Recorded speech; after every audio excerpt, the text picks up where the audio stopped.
الصلاة والسلام عليك يا سيدي يا رسول الله وعلى آلك وصحابك يا سيدي يا رحمة للعالمين۔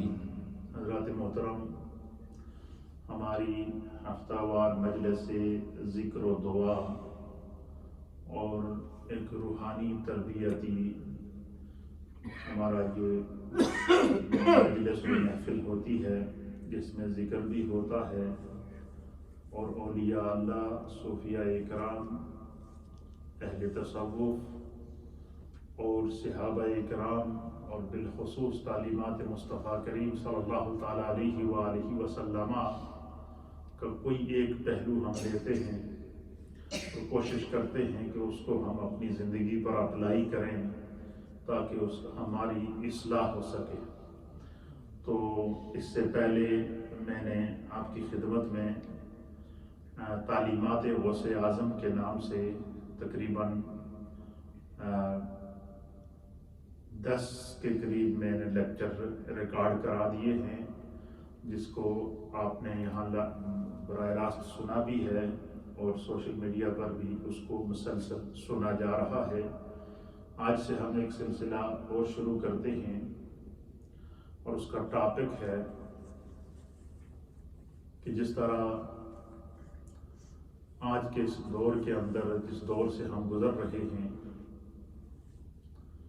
نئی نئی بیماریاں انسان کے جسم میں جنم لیتی ہیں۔ ہماری تو خیر اتنی عمر نہیں ہے، پرانے بزرگ یہاں موجود ہیں، کبھی ہم نے نہیں سنا ہوتا تھا کہ پہلی پرانی جو آج کل کی نئی نئی بیماریاں آ رہی ہیں، کبھی آپ نے نام نہیں سنے ہوں گے ان کے۔ ہمارے پرانے جو اکابر بزرگ، باپ دادا پردادا جو گزرے ہیں، تو انہوں نے اپنی زندگیاں گزاری ہیں، ان کی 100 سال، 200 سال، 300 سال عمر بھی گزری ہے۔ تو جیسے جیسے زمانہ ترقی کر رہا ہے، آپ دیکھیں کہ نئی نئی بیماریاں جنم لے رہی ہیں، پھر ان کے نئے نئے علاج آتے ہیں، پھر ان کے اوپر نئے نئے تجربے ہوتے ہیں۔ جس طریقے سے کہ آپ نے دیکھا ہوگا کہ گزشتہ 2 سالوں سے ایک وائرس نے جنم لیا اور اس وائرس نے انسانیت پر حملہ کیا۔ اب اس کا پہلے تو ان کو علاج ہی نہیں مل رہا تھا، پھر علاج ملا تو پھر کئی انسان لقمہ اجل بن چکے تھے۔ تو اس طریقے سے ہمارے صوفیاء کرام نے ایک بہت بڑے اللہ کے ولی حضرت خواجہ حسن بصری رحمۃ اللہ علیہ، آپ نے نام سنا ہوگا۔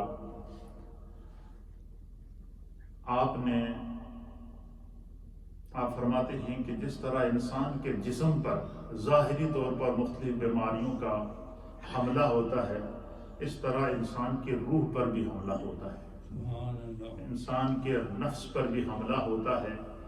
تو آپ فرماتے ہیں کہ یہ جو آئے دن جس طرح آج کے دور میں ہم جسمانی بیماریوں سے نبردآزما ہیں۔ اچھا، بڑی کمال کی بات آپ کو بتاؤں کہ آپ نے اس پر غور کیا ہوگا، زمانہ ظاہر آج کل ترقی یافتہ دور ہے اور نالج کا دور ہے، اور یہ جو دنیا ہے یہ اس وقت ایک گلوبل ولیج بن چکی ہے۔ پورا ورلڈ آپ کے ہاتھ میں اس وقت موجود ہے، ایک موبائل فون کی صورت میں دنیا کی ہر چیز کی ریسرچ بھی موجود ہے۔ آپ نے دیکھا ہوگا کہ جتنا آج کے دور کے اندر بیماریاں بڑھ رہی ہیں یا مسائل بڑھ رہے ہیں، اسی طریقے سے اتنی تیزی کے ساتھ لوگ دین سے دور بھی ہو رہے ہیں، اور جن کے اندر اللہ احساس پیدا کر دیتا ہے تو وہ واپس دین کے قریب بھی آتے ہیں۔ تو حضرت خواجہ حسن بصری رحمۃ اللہ علیہ فرماتے ہیں، آپ فرماتے ہیں کہ جس طرح انسان کے جسم کے اوپر مختلف بیماریوں کے حملے ہوتے ہیں، اس طرح انسان کی روح اور اس کے نفس کے اوپر بھی بہت ساری بیماریوں کے حملے ہوتے ہیں۔ تو آپ نے ایک ٹاپک قائم کیا ہے اپنے چاہنے والوں کو، آپ نے بیان فرمایا ہے کہ روحانی بیماریاں اور ان کا علاج۔ آپ فرماتے ہیں کہ اگر انسان ان کو سمجھ جائے، چھوٹی چھوٹی روحانی بیماریاں ہوتی ہیں جو بعد میں بڑی بیماریاں بن جاتی ہیں۔ آپ نے دیکھا ہوگا کہ آج کی ترقی یافتہ دور کے اندر بھی کچھ ایسی بیماریاں ہیں کہ جن کو ڈاکٹر کہہ دیتے ہیں کہ یہ لا علاج ہو گیا ہے۔ اسی طریقے سے کچھ روحانی بیماریاں ایسی ہیں کہ جب انسان گناہ کرتے کرتے، گناہ پر اصرار کرتے کرتے اس حد تک جو سرکشی کے اندر داخل ہو جاتا ہے کہ پھر اس کا کوئی علاج نہیں ہوتا اور قرآن اس کا منظر پیش کرتا ہے. یہ جو میں نے آپ کے سامنے قرآن پاک کی آیات پیش کی ہیں یہ پارہ نمبر 29 ہے اور سورت کا نام ہے سورہ نوح. کیا نام ہے؟ سورہ نوح ہے. اور سورہ نوح کی آیت نمبر 10 آیت نمبر 11 اور آیت نمبر 12 میں نے آپ کی خدمت میں تلاوت کی ہے. تو ان آیات کے اندر اللہ تعالیٰ بیان فرما رہا ہے کہ حضرت نوح علیہ السلام کو جو اللہ تعالیٰ نے عمر عطا فرمائی تھی. ہمارے مفسرین اور محدثین نے لکھا ہے، علامہ جلال الدین سیوطی رحمۃ اللہ علیہ نے قرآن پاک کی 3 تفسیریں لکھی ہیں. کتنی؟ ایک تفسیر جلالین لکھی ہے، ایک تفسیر در منصور لکھی ہے، اور اس کے علاوہ ایک تفسیر انہوں نے لکھی ہے جو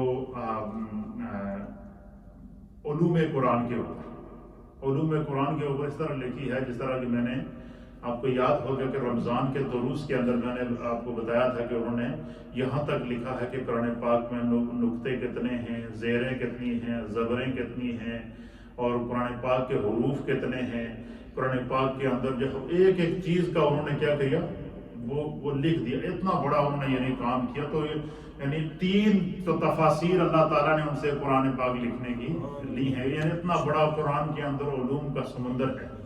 تو علامہ سیوطی رحمۃ اللہ علیہ نے بھی اس کو نقل فرمایا ہے کہ حضرت نوح علیہ السلام کی جو عمر تھی وہ 1600 سال. کتنی؟ جو مشہور ہے کہ حضرت نوح علیہ السلام نے 950 سال عمر پائی ہے. یہ مفسرین نے لکھا ہے، علامہ سیوطی لکھتے ہیں کہ حضرت نوح علیہ السلام نے 950 سال تو آپ کی تبلیغ کی عمر تھی.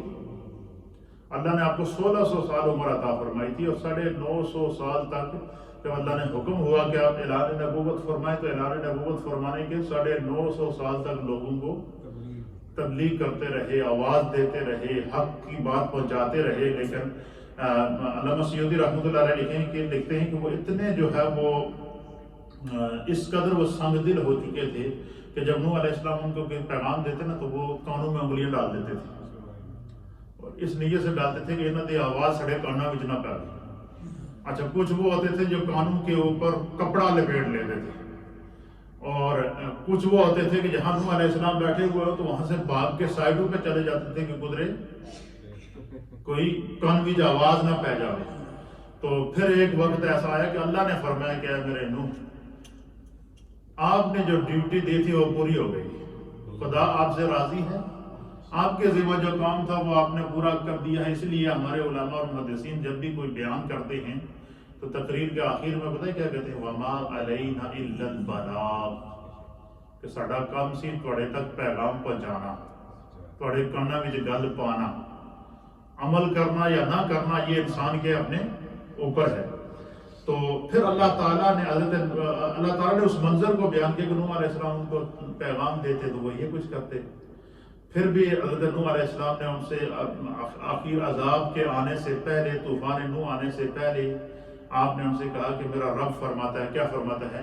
آپ فرماتے ہیں کہ میرے رب نے فرمایا کہ فَقُلْتُ اسْتَغْفِرُوا رَبَّكُمْ، پس میں نے ان سے کہا کہ تم اپنے رب کی بارگاہ میں کثرت سے استغفار کرو.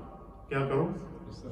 اللہ تعالیٰ سے اگر تم سچے دل سے توبہ کرو گے، استغفار کرو گے، رجوع اللہ کرو گے، حق کی طرف آ جاؤ گے، تو فرمایا کہ اللہ تعالیٰ اتنا کریم ہے، اتنا رحیم ہے کہ انہو کان غفارا، کہ تم بے شک اللہ تعالیٰ کو بہت زیادہ معاف فرمانے والا پاؤ گے. اللہ تعالیٰ بہت ہی بڑے سے بڑے گناہوں کو بھی معاف کر دیتا ہے. اور فرمایا کہ جو شخص استغفار کثرت سے کرتا ہے اپنے گناہوں کو یاد کر کے، تو فرمایا کہ پھر اس کو فائدہ کیا ہوتا ہے؟ یرسل السماء علیکم مدرارا، تو وہ اللہ تعالیٰ تمہارے اوپر موصلہ دار بارش نازل فرمائے گا. اس موصلہ دار بارش کی ہمارے مفسرین نے 2 تفسیریں کی. ایک تفسیر یہ کہ اللہ کی رحمت کی بارش آئے گی جو اس کے دل کے اوپر پڑے گی، اس کی روح کے اوپر پڑے گی، اس کے فکر اور خیال کے اوپر پڑے گی. انسان کے اندر خوف خدا پیدا ہو جائے گا تو وہ گناہ کے راستے کو کیا کر دے گا؟ چھوڑ دے گا. پھر جو ہے وہ اور اس سے ایک مراد یہ بھی ہے کہ اس دور میں جب قحط پڑ جاتا تھا اور قحط کے لیے جب بارشیں بند ہو جاتی تھی، پانی سوکھ جاتے تھے، چشمے سوکھ جاتے تھے، زمین پیاسی ہو جاتی تھی، لوگ بھوکے مرتے تھے، تو اللہ نے فرمایا کہ اس کا بھی علاج یہی ہے کہ تم اللہ کی بارگاہ میں اپنے گناہوں کو یاد کر کے کیا کرو، استغفار کرو۔ آپ نے دیکھا ہوگا کہ جب کوئی قحط پڑ جائے یا بارشیں نہ ہوں تو ہمارے علماء بیان کرتے ہیں کہ کیا کریں، جو ہے وہ نماز استسقاء پڑھیں۔ کیا کریں؟ نماز استسقاء پڑھ کے اجتماع۔ اور نماز استسقاء کا طریقہ کیا بتایا ہے؟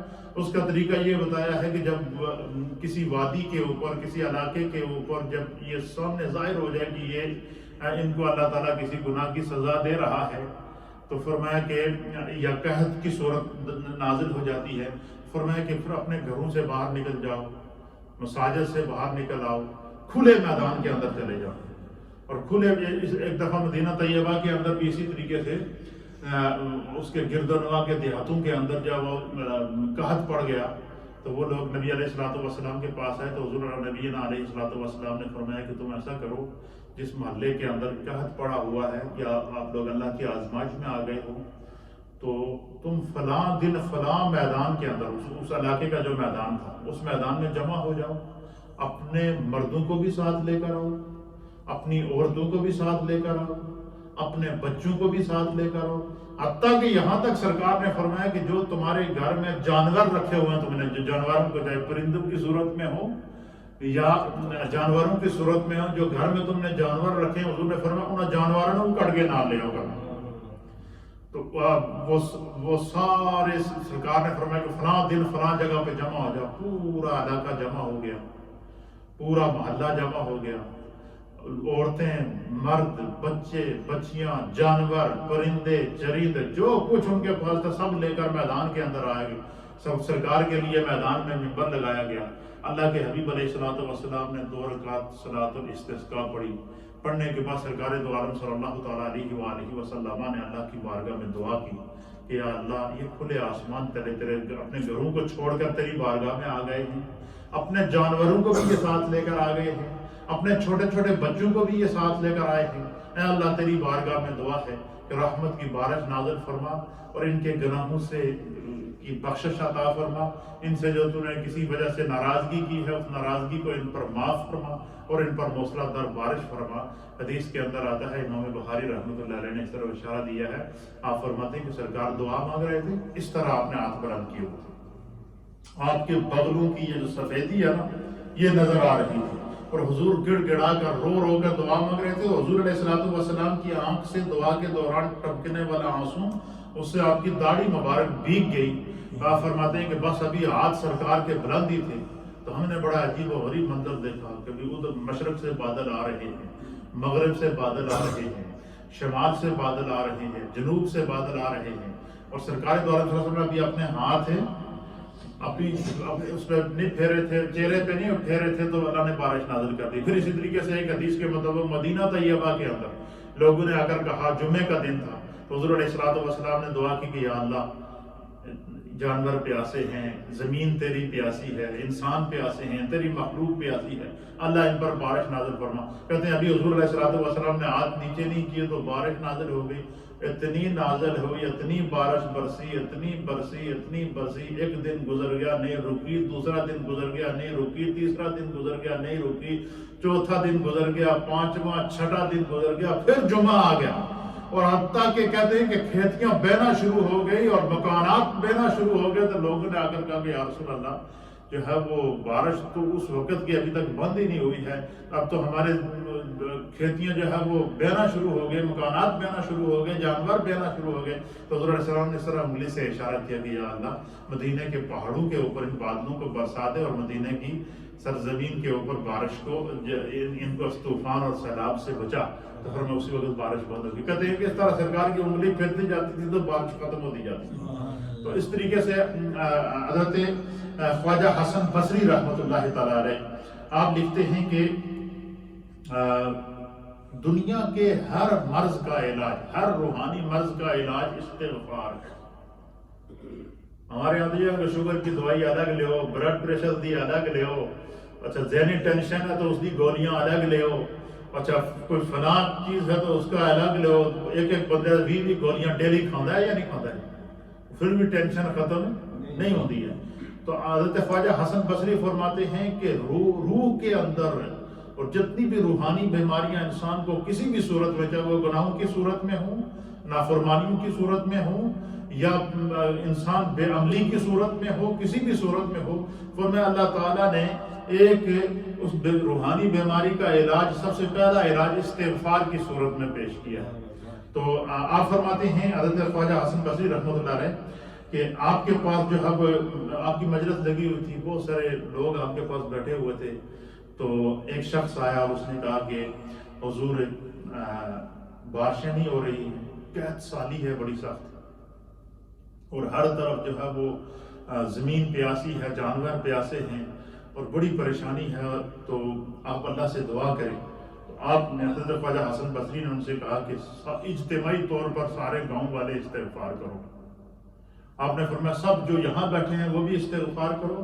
فرمایا جب تم کثرت سے استغفار کرو گے اور سچے دل سے اپنے گناہوں کو یاد کر کے توبہ کرو گے، فرمایا ہر انسان کو پتہ ہوتا ہے کہ اس نے کیا گناہ کیا ہے، تو فرمایا کہ اللہ تعالیٰ تمہیں روحانی سکون بھی عطا فرمائے گا اور وہ خشک سالی ختم کر دے گا، بارش عطا فرمائے گا۔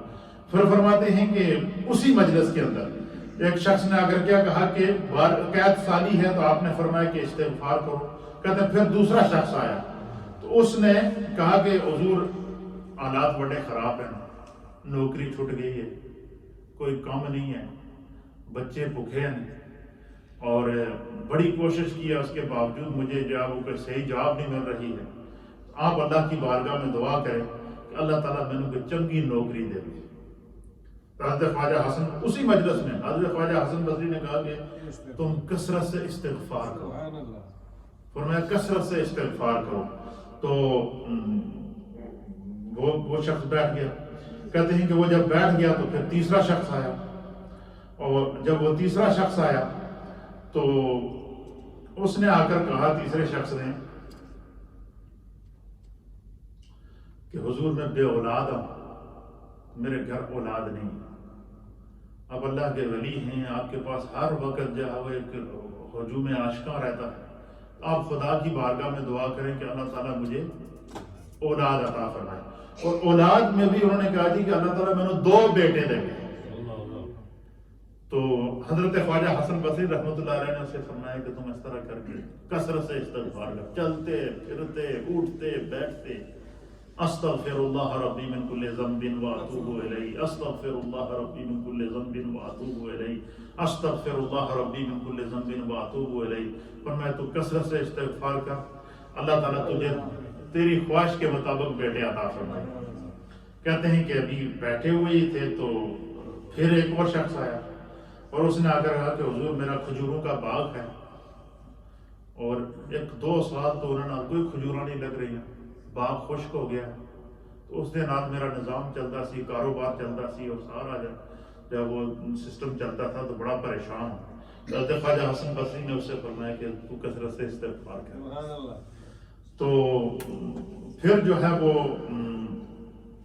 کہتے ہیں کہ وہ ایک اور شخص آیا، اور اس نے آ کر جو وہ حضرت خواجہ حسن بصری کی بارگاہ میں عرض کیا کہ حضور جو ہے وہ بڑی پریشانی ہے، تو حالات ٹھیک نہیں ہیں، اور ایک کام میرا پھنسا ہوا ہے، تو آپ دعا کریں کہ اللہ تعالیٰ مجھے اس کام سے جو ہے وہ کر دے، میرا وہ مسئلہ حل ہو جائے۔ تو آپ نے فرمایا کثرت سے استغفار کرو۔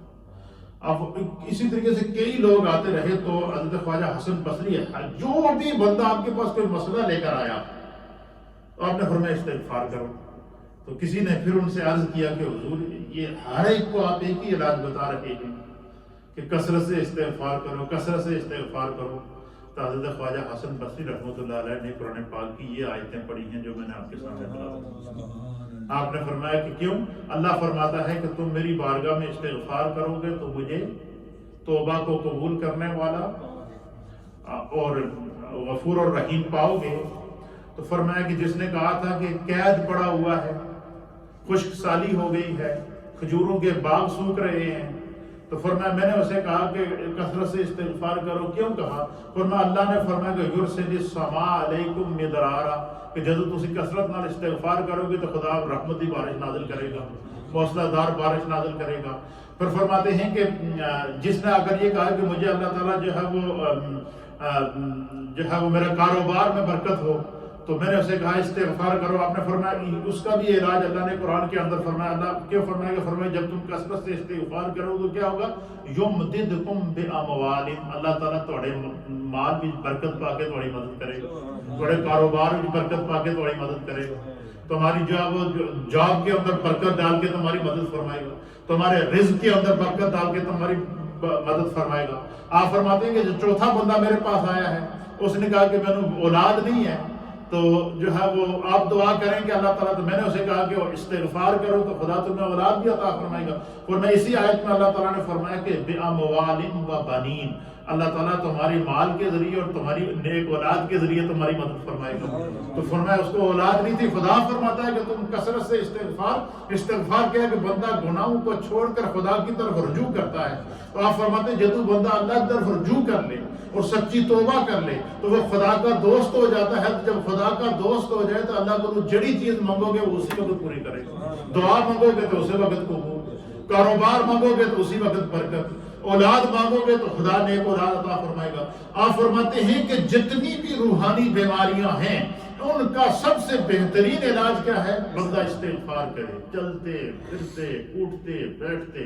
ایک بات دوسری فرماتے ہیں حضرت خواجہ حسن بصری رحمۃ اللہ علیہ، آپ فرماتے ہیں کہ کثرت سے استغفار کرنے کا مطلب یہ ہے کہ آپ فرماتے ہیں کہ اس سے سب سے پہلا جو فائدہ ہوتا ہے وہ کیا ہوتا ہے؟ فرمایا انسان کی جو روح کے اوپر گناہوں کی کائی جمی ہوئی ہوتی ہے، اور انسان کا نفس جو گناہ کی طرف اس کو گناہ کی وادی میں اس کو اٹھا کر لے جاتا ہے۔ حضرت خواجہ حسن بصری کہتے ہیں کہ اس سے استغفار سے روح پاک ہوتی ہے۔ کیا ہوتی ہے؟ فرمایا جس طرح کپڑے گندے ہو جائیں تو ہم اس کو دھوتے ہیں، مشین کے اندر ڈالتے ہیں، لانڈری کے اندر ڈالتے ہیں، مختلف کیمیکل ڈالتے ہیں۔ آپ فرماتے ہیں کہ اللہ تعالیٰ نے روح کی ہر بیماری کا علاج استغفار کے اندر رکھا۔ تو آپ فرماتے ہیں کہ کوئی بندہ یہ چاہے کہ میرا کاروبار اچھا ہو، کوئی بندہ چاہے کہ خدا میرے بچوں کو نیک بنائے، کوئی بندہ یہ چاہے کہ اللہ تعالیٰ مجھے نیک اور صالح اولاد عطا فرمائے، کوئی بندہ یہ چاہے کہ مجھے جو ہے وہ جاب مل جائے، کوئی بندہ یہ چاہے کہ میرا دنیا کا کوئی بھی پھنسا ہوا معاملہ ہے وہ کلیئر ہو جائے۔ حضرت خواجہ حسن بصری کہتے ہیں چلتے پھرتے اٹھتے بیٹھتے وہ استغفار کریں۔ پھر اس کے اوپر وہ نبی پاک صلی اللہ علیہ وسلم کی حدیث پیش کرتے ہیں کہ اللہ کے حبیب علیہ الصلوۃ والسلام جو مقام محمود پر فائز ہوں گے اور ان کی شفاعت سے حضرت آدم علیہ السلام سے لے کر آخری بندہ مومن تک ہر ایک کی جو وہ بخشش ہوگی۔ فرمایا کہ وہ نبی جن کی بخشش اور جن کی مغفرت عامہ کا خداوند قدوس نے اعلان کیا ہے، فرمایا وہ نبی اس دن میں 100 مرتبہ ایک تسبیح 100 مرتبہ استغفار کی کیا کرتے تھے۔ یہ سب کچھ بیان کرنے کے بعد خواجہ حسن بصری فرماتے کہ آج جو ہمیں روحانی مسائل درپیش ہیں، آج جو ہمارے گھروں سے برکت ختم ہو گئی ہے، آج جو ہم مختلف قسم کی بیماریوں اور مسائل اور مسائل کے اندر پڑے ہوئے ہیں، وہ کہتے ہیں میں ایک روحانی حکیم نے طور پر تمہیں ایک خوبصورت نسخہ دیتا، آٹھویں تسبیح رکھو، اگر نہیں رکھ سکتے تو پھر بھی زبان تو بس استغفر اللہ ربی من کل ذنب واتوب الیہ، استغفر اللہ ربی من کل ذنب واتوب۔ یہ جو استغفار ہے نا، اس کو کامل استغفار کرتے ہیں۔ اس کا معنی کیا ہوتا ہے؟ استغفر اللہ، میں اللہ تعالیٰ سے اپنے ہر گناہ کی معافی مانگتا ہوں، چاہے وہ صغیرہ ہو یا کبیرہ ہو، وہ اتوب الیہ، اور اسی کی طرف توبہ کرتا ہوں، اور آئندہ میں یہ ارادہ کرتا ہوں کہ مجھ سے یہ آئندہ یہ گناہ سرزد نہیں ہوگا۔ آپ فرماتے ہیں کہ کوئی دنیا کا معاملہ آپ کا پھنسا ہوا ہو، حضرت خواجہ حسن بصری کہتے ہیں کہ میں تمہیں یہ وظیفہ بھی دے رہا ہوں اور تمہیں اس کا علاج بھی بتا رہا ہوں۔ فرمایا کہ ایک یہ مثال دیتے ہیں کہ یہ ایک روحانی حکیم کا تمہیں نسخہ ہے، اور ایسا نسخہ ہے کہ جس کے اندر شفا ہی شفا ہے، اور شفا کیا ہے؟ گناہوں سے بچنے کی شفا ہے، اور ناشکری سے بچنے کی شفا ہے، حسد سے بچنے کی شفا۔ اور فرماتے ہیں کہ جڑا بندہ کثرت نال استغفار کرے تو حضرت خواجہ حسن بصری کہتے ہیں کہ خداوند قدوس اس کے دل کو اتنا نرم کر دیتا ہے، اتنا نرم کر دیتا ہے کہ وہ کہیں گناہ اس کو نظر آ جائے تو ایک دم اس طرح بندہ بچتا ہے کیونکہ اس کے اندر تقویٰ آ جاتا ہے۔ پھر آگے چل کے حضرت یہ بنیاد ہے، یہ کیا ہے؟ یہ آج کا جو ہم یہاں سے جو سیریل چلا رہے ہیں یہ اس کی بنیاد ہے کہ ہر روحانی بیماری کا علاج آپ نے کیا فرمایا؟ استغفار ہے، توبہ ہے۔ پھر اسی طریقے سے فرماتے ہیں کہ جس طرح بندے ایک دوسرے کے ساتھ زیادتی کرتے ہیں، مثلا کوئی کسی نے کسی کا حق مار دیا یا کسی نے کسی پر ظلم کر دیا، اس کے اوپر میں حضرت غوث پاک کے دروس میں ظلم کے اوپر میں درس دے چکا ہوں، تو آپ فرماتے ہیں کہ اس کا بھی کیا ہے کہ بندہ اللہ سے استغفار کرے، اور استغفار کرنے کے بعد جو حقوق اللہ ہیں وہ تو خدا اپنے کرم سے معاف کر دے گا، لیکن جو حقوق العباد ہیں اس کے لیے اس بندے سے بھی اس کا مداوع کرے۔ تو یہ ساری چیزیں تمہید بیان کرنے کے بعد پھر جو ہے وہ آپ فرماتے ہیں کہ تم اللہ اور اس کے رسول صلی اللہ تعالیٰ علیہ وآلہ وسلم کی طرف رجوع کرو۔ اور آپ نے پھر آگے حدیث پیش کیا، فرماتے ہیں کہ حضرت جبیر بن مطعم رضی اللہ تعالیٰ عنہ بیان کرتے ہیں کہ رسول اللہ صلی اللہ تعالیٰ علیہ وآلہ وسلم کی بارگاہ میں ایک اعرابی آیا، ایک دیہاتی آیا، تو کہنے لگا یا رسول اللہ لوگ پریشان ہیں، بچے ضائع ہو گئے ہیں، اموال کم ہو گئے ہیں، مویشی ہلاک ہو رہے ہیں، ہمارے لیے اللہ تعالیٰ کی طرف سے دعا کیجیے کہ اللہ تعالیٰ جو ہے ہم پر کرم فرمائے۔ شافع یوم النشور صلی اللہ تعالیٰ علیہ وآلہ وسلم نے فرمایا تم پر افسوس، کیا تم نہیں جانتے کہ اللہ کیا تم نہیں جانتے، کیا کہہ رہے ہو کہ اللہ کہ رسول اللہ صلی اللہ تعالیٰ علیہ وآلہ وسلم سبحان اللہ پڑھنے لگے، اور پھر فرمایا کہ کافی دیر تک حضور نبی علیہ السلام سبحان اللہ پڑھتے رہے، حتیٰ کہ آپ نے اصحاب کے چہروں پر جو ہے وہ ملال کے اثرات دیکھے، تو اللہ کے حبیب علیہ السلام نے فرمایا میرے رب نے ہر جو ہے مشکل کا حل استغفار کے اندر ہے، تم کثرت سے استغفار۔ آج جو ہم مسائل میں شکار ہیں، مصیبتوں اور پریشانیوں کا شکار، کون سا گھر ہے جس میں پریشانی نہیں ہے؟ کون ہے جس کو بچوں کی پریشانی نہیں ہے؟ کون ہے جس کو بچیوں کی پریشانی نہیں ہے؟ کون ہے جس کو خاندان کی پریشانی نہیں ہے؟ کون ہے جو سوسائٹی کے اندر پریشان نہیں ہے؟ تو حضرت خواجہ حسن بصری کہتے ہیں کہ جو بندہ کثرت سے استغفار کرتا ہے خداوند قدوس اس کو اپنی حفاظت کا حصار عطا فرما دیتا ہے، اور اس کو اشرار کے شر سے اللہ محفوظ کرتا ہے، حاسدین کے حسد سے اللہ اس کو محفوظ کرتا ہے، ظالموں کے ظلم سے اللہ اس کو محفوظ کرتا ہے، فتنہ پردازوں کے فتنوں سے اللہ محفوظ کرتا ہے۔ یہ ساری آیات بیان کرنے کے بعد آخر میں آپ لکھتے ہیں کہ یہ جو چھوٹی چھوٹی روحانی بیماریاں ہیں ہمیں ان کی نشاندہی کرنی ہے۔ تو آپ لکھتے ہیں کہ روحانیت کی جو سب سے پہلی بیماری ہے، جس سے روح کمزور ہوتی ہے، جس سے ایمان کمزور ہوتا ہے، جس سے انسان کو گناہ کرنے کا دل کرتا ہے، اس بیماری کا آپ نشاندہی کرتے ہیں کہ وہ پہلی بیماری یہ ہے کہ ہم بات بات پر کثرت سے کہہ کے لگا کر ہنستے ہیں، کہہ کے لگا کے کیا کرتے ہیں؟ ہنستے ہیں۔ اس کے اوپر کہتے ہیں کہ روحانی بیماریوں میں سے ایک بیماری یہ ہے کہ کثرت سے ہنسنا زیادہ اور رونا کم۔ اس کے اوپر یہ آپ نے اس کی سب سے پہلا کیا بیان کیا ہے؟ باب بیان کیا ہے۔ اس باب کو انشاءاللہ میں آئندہ آپ کی خدمت میں بیان کروں گا کہ یہ جو کثرت سے ہنسنا، کہکا لگا کر ہنسنا یا مسکرانا، اس کی برکات کیا ہیں، اور کہکا لگا کے ہنسنے کی جو اس کثرت سے لوگوں کو ہنسانا اور ہنسنا۔ آج کل تو آپ نے دیکھا نا کہ وہ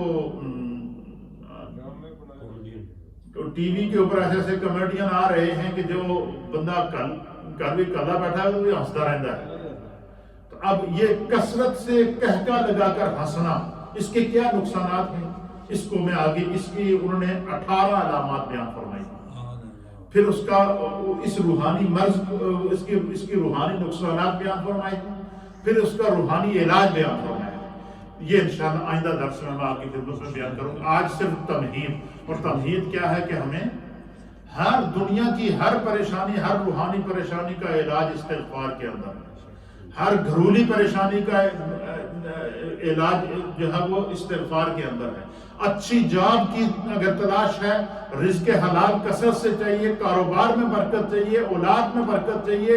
دنیا کے اندر جو مسائل ہیں جن میں انسان الجھا ہوا ہے، ہر طرح سے انسان بھاگ رہا ہے، لگا ہوا ہے، اور آخرت کی کسی کو فکر نہیں ہے. آپ فرماتے ہیں کہ انشاءاللہ اس کا سارا علاج حضرت خواجہ حسن بصری نے کیا بیان کیا کہ وہ کثرت استغفار ہے. تو کثرت استغفار کے کتنے فائدے ہیں کہ ہر مراد پوری ہو جاتی ہے. اس کا آسان ترجمہ، اگر اسی چاہیے کہ ہر مراد پوری ہو جائے تو کثرت سے نام کیا کرو، استغفار کرو. اور کثرت سے استغفار کا معنی کیا ہے کہ جس کام سے بندہ توبہ کرے دوبارہ اس کو نہ کرنے کی کیا کرے، عادت بنا لے. اور اگر کسی بے خیالی میں وہ کام ہو بھی جائے تو پھر اللہ تعالیٰ اس کے اندر تقوی کا نور پیدا کر دیتا ہے، بندہ بے چین ہو جاتا ہے. کسی کو جڑا بندہ گناہ دا عادی نہ ہوئے نا، اس سے کوئی گناہ ہو جائے تو پریشان ہو جاتا ہے، بے چین ہوتا ہے یا نہیں ہوتا ہے. تو یہ کثرت استغفار. تو انشاءاللہ یہ جو ہے وہ ہنسنا کیا ہے، مسکرانا کیا ہے، کہکا لگانا کیا ہے، اور اس کے جو روحانی نقصانات ہیں وہ کیا ہے، اور اس کا جو روحانی علاج ہے وہ کیا ہے، یہ آئندہ درس میں میں آپ کی خدمت میں پیش کروں گا. اللہ تعالیٰ ہمیں دین کو سمجھنے کی توفیق عطا فرمائے. اس کثرت استغفار کا معنی سمجھ گئے نا کہ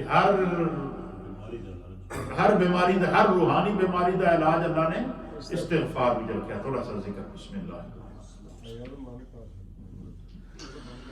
لا الہ